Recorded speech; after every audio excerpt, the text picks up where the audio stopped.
Hello and welcome. You're watching News Central Television. I am Judith TV. Here are stories making headlines beyond the continent.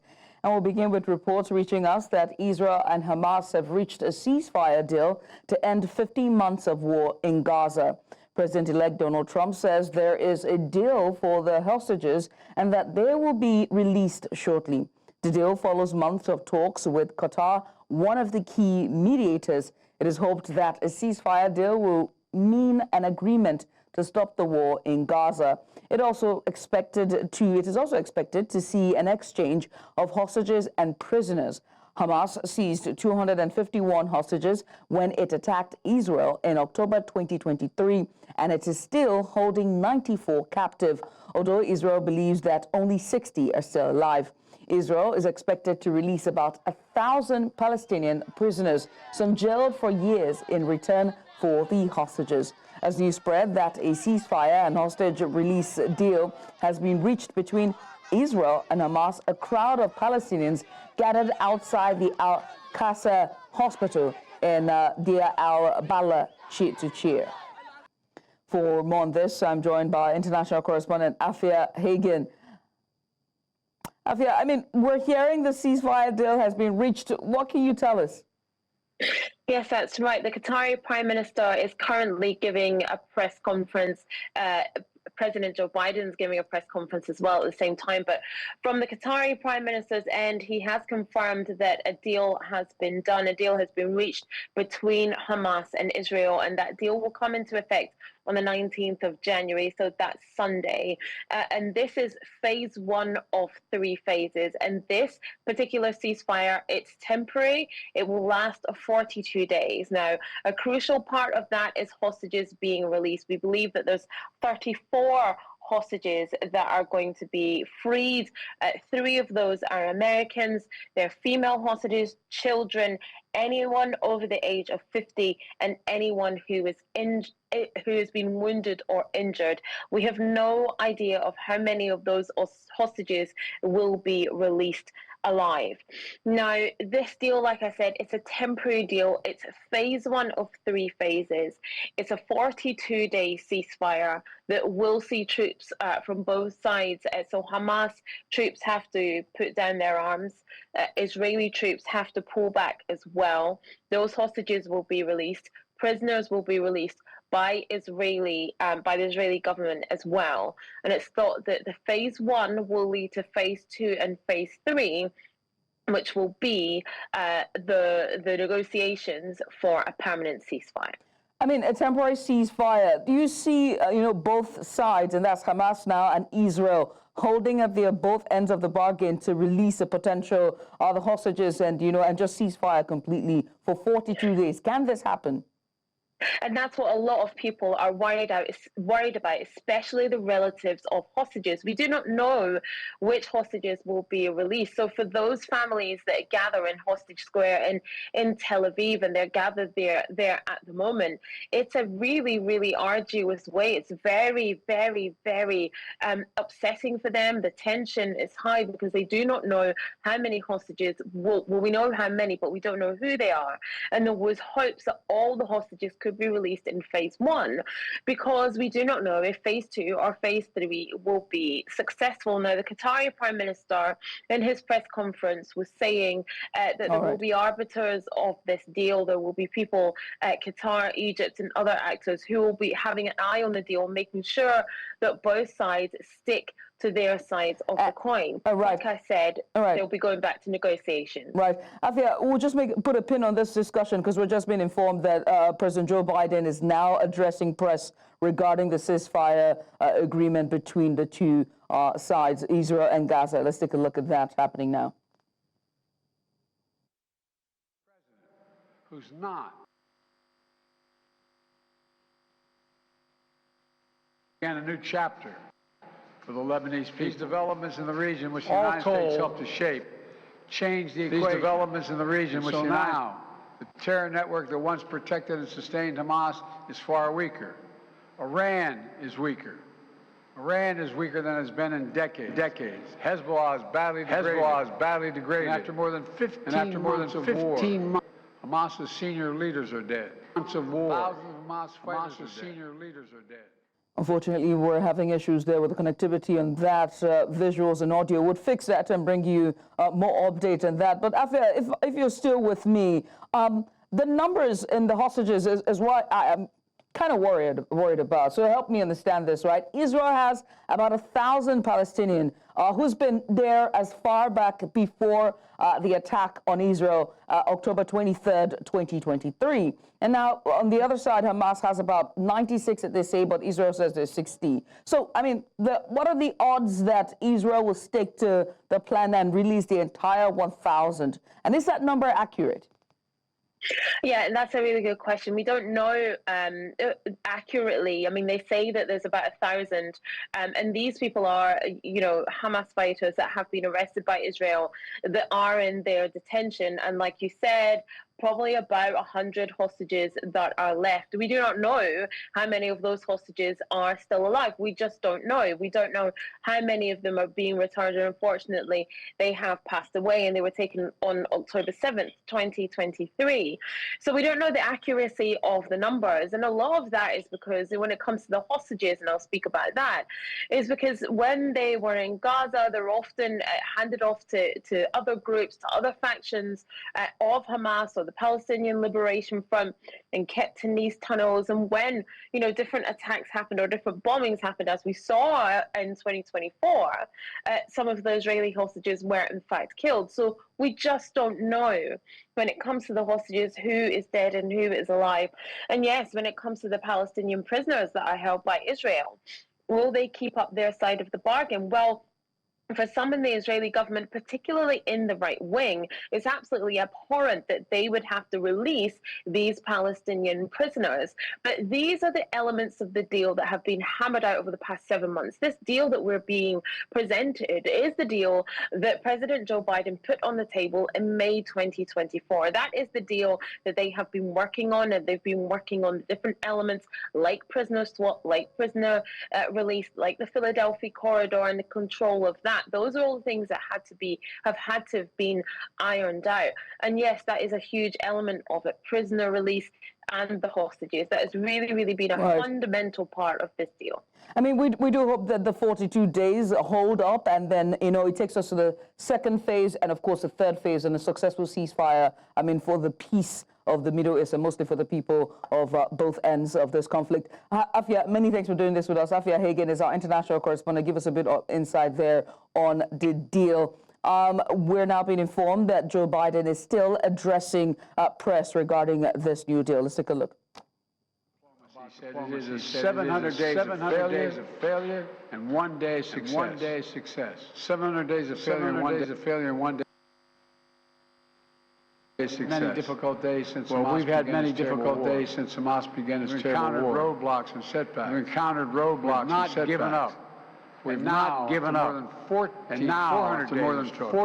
400 days of struggle arrived. A day of success has arrived. God bless all the hostages and their families. God bless all the hostages and their families. May God protect the troops for peace. Of all those who work for peace. The implementation of this deal will be in the hands of the next administration. Away from Gaza and the Middle East, let's shift our attention to politics in North America, where U.S. President-elect Donald Trump's Attorney General nominee Pam Bondi has vowed to follow the Justice Department's policy to limit contacts between the White House and the Justice Department. Bondi made the commitment on Wednesday at her confirmation hearing when she was pressed on her view of the Justice Department's traditional independency and the existing policy, which generally limits contact with the White House in order to insulate enforcement actions and pending investigations. The confirmation hearings for Trump's picks for Secretary of State, GOP Senator Marco Rubio, and Attorney General Pam Bondi were held on Wednesday. Rubio appeared before the Senate Foreign Relations Committee. Meanwhile, Bondi appeared before the Senate Judiciary Committee in one of the two confirmation hearings for her this week. To discuss more on this, we're joined by foreign policy analyst Bolu Michael B. Bolu, thanks for joining us. I mean, let's just get started because we're pressed for time. In what ways might Bundy's confirmation just affect the handling of foreign investigations, such as those involving foreign interference in U.S. elections or cross-border financial crimes? Okay, I think the major concern of the Democratic cause, or in fact the entire Congress, is her closeness to President-elect Trump. That gives rise to the concerns of conflict of interest. Whether she's going to be impartial in her way of doing things and how she runs the Department of Justice. But during her screening, she has emphasized her commitment to ensure as much as possible that there's no form of partiality in the course of business, and I want to believe that she'll be able to, stick to her to her words. Peradventure she's confirmed and she takes up that role. And how might the lack of transparency or direct communication between the White House and the Justice Department impact the international community's perception of the U.S. legal proceedings and fairness? That has very much been under scrutiny or microscopic lens on the international stage for some time now, and this just puts a nail on it, probably. Well, I think the international community would lose that confidence in the U.S. justice system if they see that, okay, they are not independent in any way, and that will be their concern, that will be their question. They begin to question the commitment of the country to fairness, to justice, and I think it's important to also note that historically there have been structures and policies in place to limit such kind of communication between department, or specifically Department of Justice and the White House. So in such a way that there won't be any form of suggestion of any form of executive interference. And I think the incoming administration will want to keep it that way. If not, it's just going to be like a cycle of things. Because the Congress believes that the current Justice Department they pursued the liberal agenda, and if one is coming in and is pursuing the Republican or conservative agenda, then there's no difference from the status quo. But she has given her word that if she's confirmed and she take up the role, she will be committed as much as possible to ensure that there's no partiality in any form. And what are the risks of the Justice Department's policies potentially limiting the ability of the U.S. government to respond, flexibly to evolving foreign policy challenges or crises? Is Bundy, up to the tasks? Well, Bunny has a very fine background, and I think the challenge would be if she's too rigid, or she runs the department in a very rigid way. So if she's too rigid, then it's going to be clogs and fetters in the wheel of justice, or in terms of foreign policy direction. The justice system or department should not be an hindrance to the Trump administration adapting to the foreign policy changes, or the changes in the international or the international affairs. That's the word I was looking for. Because if they are deemed to be partisan or political in any way, the international community will be reluctant to cooperate with them. So it's for the good of the U.S. government, especially the Department of Justice, to ensure that they're not partial in any way, so that they'll be able to get the support of the international community, because no agency, no foreign agency, no country will want to have conversations with an organization that they deem to be, partisan or polarized in any way. Let's away from Bundy, right, and let's talk about Marco Rubio. How might Rubio's confirmation as Secretary of State influence U.S. foreign policy priorities, particularly in relation to, Latin America and U.S.-Cuba relations? Okay, the interesting thing is that even though Marco Rubio is from Florida, he also has a Cuban background. He's from Cuba originally. And he has strong stance on countries like China, on Iran, on Venezuela, on even Cuba that that is from. So he has these really strong views, and I think the fact that he's from there would shift, will give greater attention to Latin America, and the fact that it has a strong position, there's a tendency that we'll begin to see stronger foreign policies targeting Cuba, because he has a very strong stance against. He's been a very vocal critic of the Cuban government. So it's likely that with him as Secretary of State, which is the #1 diplomat in the country, there's a tendency that we might see stronger foreign policy targeting Cuba. Well, we're just a few days away from the swearing-in, ceremony, and then confirmation dates are just around the corner. We hope to see what the cabinet will do, and also we hope to see what the president-elect will do when he comes into office. Only time will tell, but it's going to be a long 4 years for certain. Bolu, many thanks for doing this with us.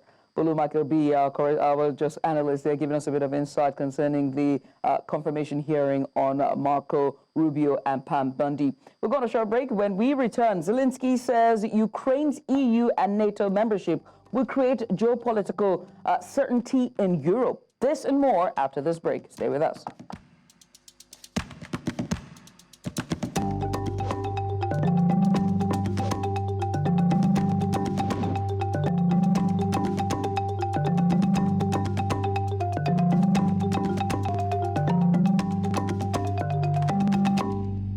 Back. We'll continue beyond the continent, but this time in Europe, as Ukrainian President Volodymyr Zelensky says the whole of Europe will get the geopolitical certainty it needs as soon as Ukraine is in the EU and becomes a member of NATO. President Zelensky said this following a meeting with the Polish Prime Minister Donald Tusk. Poland, a member of both the EU and NATO, has been one of Ukraine's strongest supporters since Russia's invasion of Kyiv in February of 2022. Україна буде в Євросоюзі, чим швидше Україна стане членом НАТО, чим більше буде нашої взаємодії, тим швидше вся Європа отримає потрібну геополітичну визначеність. Росія не пройде там, де є наша інтеграція, наша спільна сила, наша повага один до одного. Ви знаєте, що сьогоднішній ранок в Україні почався з чергового, на жаль, масованого російського обстрілу більш ніж 40 ракет, зокрема і балістика. Росія завдала удару по нашій енергетиці сьогодні, в тому числі по енергооб'єктах на Харківщині, а також у Львівській області, на Франківщині. Тобто мішені були зовсім поруч із нашим українським кордоном з Польщею. Meanwhile, Polish Prime Minister Donald Tusk says Poland, which currently holds the rotating presidency in the European Union, will break the impasse and speed up Ukraine's process to join the bloc. Tusk told reporters alongside Ukraine's president in Warsaw. The Prime Minister said the Polish presidency will work together with Ukraine and other European partners to speed up the accession process as much as possible.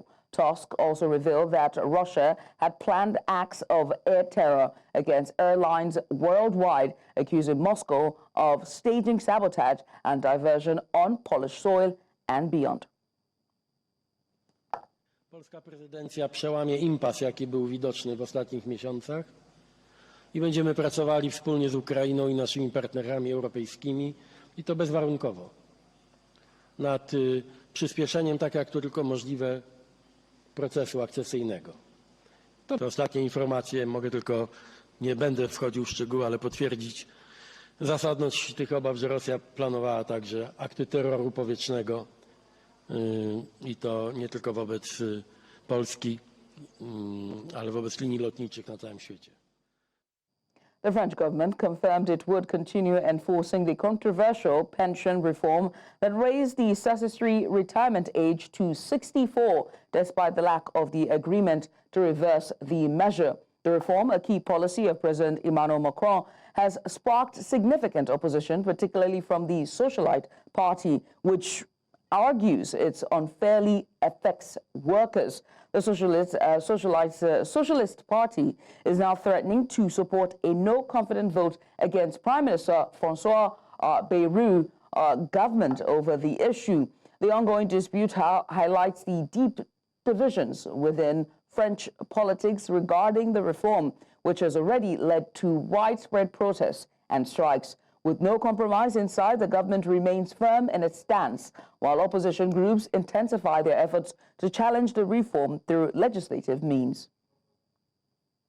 Le Premier ministre a confirmé que si les partenaires sociaux trouvent un accord d'équilibre et de meilleure justice, le Parlement sera saisi lors du prochain projet de loi de financement de la sécurité sociale à l'automne ou avant, et si nécessaire, par une loi. Sinon, c'est bien la réforme actuelle qui continuerait de s'appliquer. And that's all we can take from Beyond the Continent. It's back to the continent now, and you can watch us everywhere you go. We're on DSTV channel 422. You can find us on Star Times channel 274, Avo TV, or stream us Beyond the Continent on YouTube. Man, thanks for watching. I'm Judith at TV. Good night.